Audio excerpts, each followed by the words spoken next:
ናታን እንግዲህ አሁንም ቢሆን ጥያቄውን አልተቀበለው። ይሁን እንጂ አሁን ላይ በዳጣና በሱ ምንም አይነት ነገር እንደሌለ ለደረጀ አሳምኖ ነግሮታል።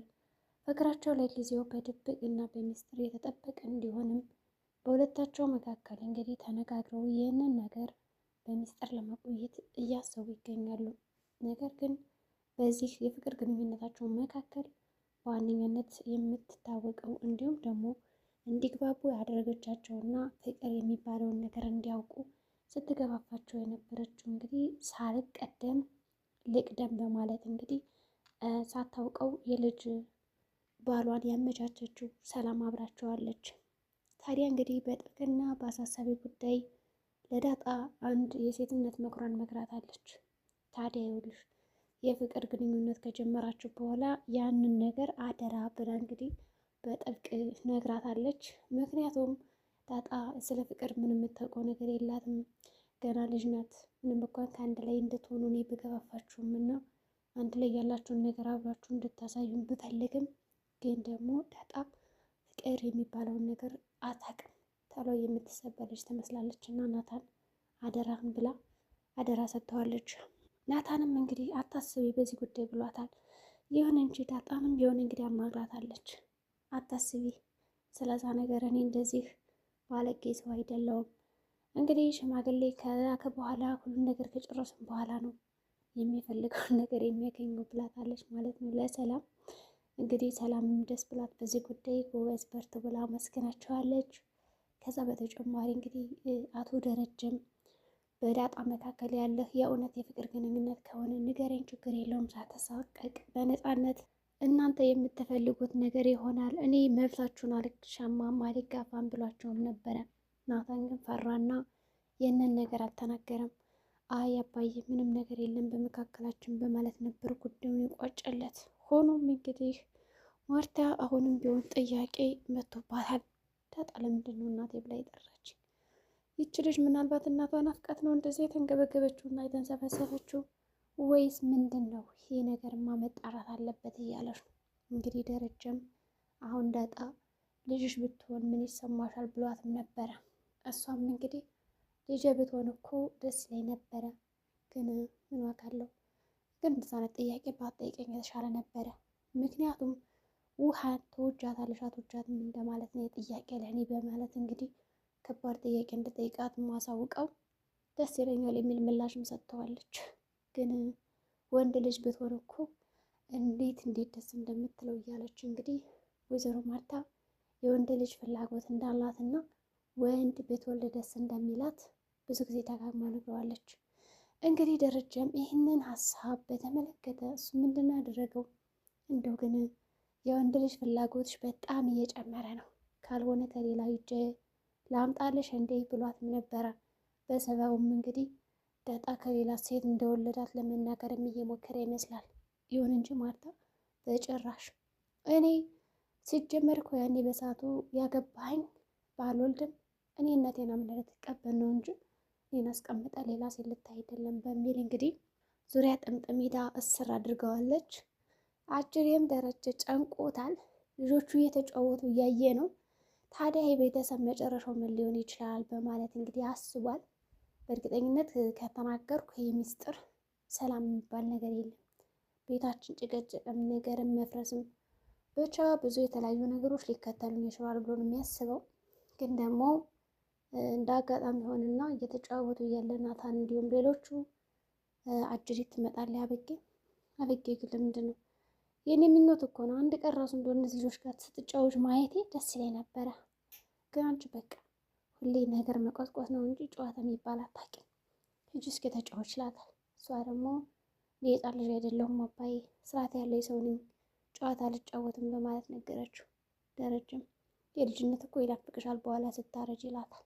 እሷ ጨዋታውን አትፈልገውም። ለመሆኑም እንግዲህ እነሱ ሲጫወቱ አይቶ ደስ ነበር ያለው።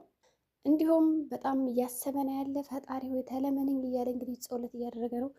ለማርታ እንዴት አድርጌ መናገር እንዳለብኝ ግራ ግብት ብሎኛል ይላል። በሌላ በኩል ደግሞ ሰላም መውለጃዋ ደርሶ ጭቅጭቅ እያደረገችው ነው። የልጇን ጉዳይ እንግዲህ ህልም ሆኖባታል እስከምታያት ድረስ። ብቻ እንዴት አድርጌ ነው የምነግራት የሚለው ደግሞ አሳስቦታል። እንደ እኔ ሀሳብ ግን ለሰላም ዳጣ ቢያንስ እንኳን ልጇ እንደሆነች ተናግሮ ከዛ በኋላ ለማርታ እንዳትነግራት ቢያደርጉ በጣም ጥሩ ነበረ። ምክንያቱም እዚህ ጋር በጣም ነፍሰ ጡር የሆነች ሴት እንግዲህ እየተጨነቀች ነው ያለችው። ልትወልድ ትንሽ ቀናቶች ነው የቀሯት። አንድ ሰው ደግሞ ሲወልድ ብዙ ነገር ይገጥመዋል። ከዛ አንጻር ለዳጣ ወይም ደግሞ እናትና ልጅን አስተዋውቆ ይህ ነገር በሚስጥር እንዲሆን ቢያደርገው በጣም አሪፍ ነበር ከሚጨነቅ። ዳጣም አሳውቀኝ ያለችው ነው፣ ሰላም ማሳውቀኝ ያለችው ነው። ማርታን ደግሞ ለመናገር ፈርቷታል። ስለዚህ ያለው አማራጭ እናትና ልጅን አስተዋውቆ በሚስጥር እንዲይዙት ማድረግ ይቀለውም ነበር። ወደፊት እንደዛ ሊያደርግ ይችላል፣ ምክንያቱም አፍጥነው ብለዋለች። ይሁን እንጂ ዳጣም እናቴ ነሽ እያለች ስትጠይቃት ማርታን አይ እናትሽ ናፍቃሽ መሆን አለበት እንጂ ልጅ አይደለሁም በማለት መልሳላትም ነበረ። ይሁን እንጂ በዚህ በቀላሉ የምትፋታት አልነበረችም። እንደ እናት ደባብሳት አሞጋግሳት ነበር የሸኘቻት። በመጨረሻም እንግዲህ ደረጀ ወይዘሮ ማርታን ምግብ ቤት ጋብዝሻለሁ በማለት ጠርቷታል። በዚህ የራት ግብዣው መካከል እንግዲህ ምን ሊሆን ይችላል? ይሁን እንጂ በእርግጠኝነት እንግዲህ ደረጃ ያሰበው ወይ ስለ ሰላም ሊነግራት ነው ወይ ደግሞ ስለ ዳጣ ነው። ግን ደግሞ የራት ግብዣው ላይ ብዙ ነገሮችን እየተጫወቱም ነበረ። እንግዲህ ደረጃ እንደተለመደው ሚስቱን በማሳቅና ፈታ በማድረግ እንዲሁም ደግሞ የተለያዩ ታሪኮችና እንቆቅልሽ እየነገረ ማሳቅ እሱ የዘወትር ደንቡ እንዲሁም ደግሞ ህልሙ ነው። ሆኖም በጣም እየሳቀች ነው ያለችው ስለ ቻይናዎች አስተዳደግ እንዲሁም ደግሞ የቻይናዎች ብዛት አጠቃላይ እንዴት ነው የሚወለዱት? ልክ እኮ በቃ ፋብሪካ የሚያመርታቸው ነው እንደሚመስሉት ከሰው የተወለዱ አይመስሉም እያሉ እንዲሁም ደግሞ መንግስታቸው እንዴት ነው ግን እነዚህ ሰዎች እንደው ሊለያቸው የሚችለው እያሉ ይጫወታሉ። ታዲያ በዚህ መሀል እንግዲህ ሰላም ብድግ አደረገችና የሆነ ሚስጥር እኮ ልነግረኝ ነበረ በማለት አነሳችበት። አቶ ደረጀ ክው አለ።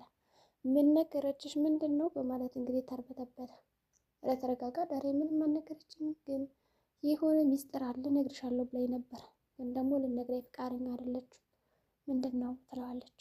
አይ እሺ በቃ እኔ እነግርሻለሁ በማለት ነው። በሌላ በኩል ደግሞ እንግዲህ ማርታ ያቺ አበጌ ያላየችውን የፍቅር ግንኙነት ከናታን ጋር እናቷ አስታውለዋለች።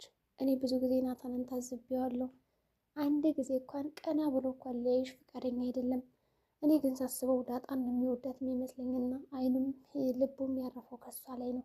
አንቺ ዝም ብለሽ እንግዲህ በራሴ በኩል እሞክራለሁ የምትይ ካልሆነ በስተቀር ናታንማ የሚያይሽም የሚወድሽም አይመስልም ብላታለች። በእርግጥ ነው እንግዲህ ወይዘሮ ማርታ የተገነዘበችው ነገር ናታን እንደው እነሱ ሆነውበት ነው እንጂ ቀና እያለ የሚያናግራት ግን ደግሞ ፍቅር የሚባል ወይም ደግሞ በፍቅር አይኖች የሚያያትም አይመስልም። ልጅ ይህን ነገር አልተረዳችም። እናት ለልጇ በማሰብ ታይ እባክሽ ነገር ይቅርብሽ ራሱ ይምረጥ እያለች ደጋግማ ብትነግራት እሷ ደግሞ ፍቃደኛ አይደለችም። በራሴ መንገድ አሳካዋለሁ ብላ ነው የምታስበው። እንግዲህ እኔ የእናትነት ምክሬን መክሬያለሁ። ከዚህ በኋላ የራስሽ ጉዳይ፣ በራሴ ሀሳብ እሄዳለሁ የምትይ ከሆነ ሞክሪ የሚል ሀሳብ ነው የሰጠቻት። ይሁን እንጂ እኔ ምንም ነገር አጥቼ አላቅም፣ እሱ የራሴ ይሆናል እያለች አሁንም በጎራ እየተናገረች ነው ያለችው። ከዛ እንግዲህ ወደ ሳሎን መጥተው ሰብሰብ ብለው በሚያወሩበት ሰዓት እነሱ ምንድን ነው ሲያደርጉት የነበረ እየተጨዋወቱ ነው። ሁላቸውም ወጥተዋል። ልጆች ናቸው ቤት ውስጥ የቀሩት። አጀሬት መጣ ልጥፍ አለችበት። እንግዲህ ዳጣ ደግሞ የቅናት ስሜት ተሰማት። አንደኛ ፍቅራችን ማንም ሰው እንዲያውቀው በማለት ደብቀው ነው ያሉት። ስለዚህ አበጌ መጣ እንግዲህ ጥምጥም ስትልበት ናታን ለማስወገድ እየሞከረ ነው ከላዩ ላይ። ግን ደግሞ እንዴት ትውረድ በቃ ጥምጥም አድርጋ ይዘዋለች። ከዛ ደግሞ ዳጣ በጣም እየቀናች ነው እየተቃጠለች ነው። የቀናች ላለማስመሰል በጣም እየሞከረች ነው ያለችው። ምንድነው ተላጠፍሽበት አለቻት መጨረሻ ላይ። በቃ ከአቅሟ በላይ ሲሆንባት ተናገሪ አላትና ምንድነው ደስ ተለጠፍሽበት አለቻት። ከዛ እሷም እንግዲህ ምን አጋባሽ የኔ ነው እኮ ለጠፋለው ደስ እንዳለኝ ትላለች። ሰው በዚህ መካከል ደግሞ ውሃ በመሀል ገብታ የሁለቶችንም ቃል ተራ በተራ እያመለላት ልክ እንደ አስተርጓሚ እየተረጎመችላቸውም ነበረ። ከዛ እንግዲህ በሉቻው እናንተ ትቆያላችሁ መሰለኝና ጥሏቸው ይራጭ ሲነሳበት ሰላም እንግዲህ እውነቱን ብነግራት ጥሩ ነበር ለማርታ። ደረጀም እንግዲህ ሁሉም ሚስጥር ከነገራት በኋላ የመጣ ይምጣ ብሎ ዳጣ የእሱ ልጅ እንደሆነች ነግሯታል። ግን ደግሞ ከማን እንደወለዳት አልተናገርም። አሁን እንግዲህ ዳጣ ማርታ ናት እናቴ ናት ብላ የምታስበው። ነገር ግን አሁን ሰላም እንደሆነ ስታውቅ ምን ሊሰማት ይችላል? እሷ ብዙ ጊዜ በተደጋጋሚ አይታችኋት ከሆነ ማርታ ነው እናቷ የምትመስላት። የሆነ ከሌላ ተሳስቼ ነው የወለድኩት ምናምን ቢላትም እንኳን እንዴት ነው ማርታ የምታስባት? ወይስ ደግሞ የእንጀራ እናቷ ወይም ደግሞ የእንጀራ እናቷ አድርጋ እየቆጠረቻት ነው? ማርታ እንዴት ነው እናቷ ልትሆን የምትችለው ለዳጣ? ለነገሩ የአባቷ ሚስት ማለት ያው እናት ማለት ናት አይደል? እንግዲህ የዛሬ ብዳችን ይመስላል። በቀጣይ ቪዲዮ እስከምንገናኝ መልካም ጊዜ